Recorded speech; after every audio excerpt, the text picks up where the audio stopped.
Даудың басы күмәнді контент. Дүние дүрлігіп, қырғиқаба қақтығыстан көз ашпай тұр. Әлемдегі 200-ге жуық мемлекеттің әрқайсында ахуал да, үрдіс те, саясат та құбылмалы. Бірақ алдағы жылдары жағдай ушықпаса, тұрақталмайтын түрі бар. Мәселен, жаһандық бейбітшілік индексі әлемде геосаяси ахуал күрделене түсетін болжайды. Тыныштығы бұзылған елдердің тізімін Йемен, Судан, Ауғанстан бастап тұр. Бірнеше жылдан бері мүдделер қақтығысының ошағына айналған Сирияда да әлі күнге аласапыран жалғасып жатыр. Экономикасы құлдырап, ел тозып, еңбекке қабілетті жастар босып кетті. Қанды қырғынның салдарын жою үшін қыруар қаржы ұзақ уақыт қажет.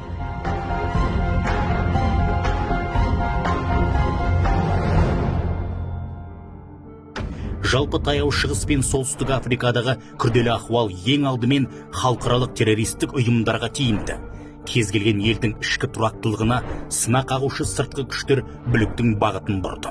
Соңғы жылдары мүдделер қақтығысының құралы дін, ал Даиш халықаралық террористік ұйымы осы үдерістің ең сорақы көрінісі.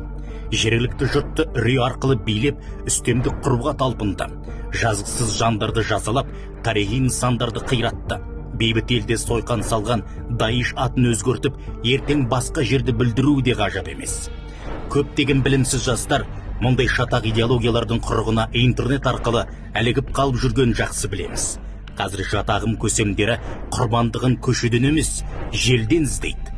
Ал оның алдын алатын жол қоғамның күш біріктіру арқылы имани иммунитетін қалыптастыруы. Ол үшін әлеуметтік желдегі қауіпті контентті бөлісіп таратпау керек. Қоғамға жік салатын, дінаралық араздық тудыратын, бейбітшілігімізге сына қағатын мәліметтер байқалса, дереу полицияға не теологтарға хабар берген жөн. Әр қарай оны мамандар саралап, бұғаттайтын болады. Сол арқылы руханиятқа қастандық жасайтындардың көмейіне құм құйылмақ.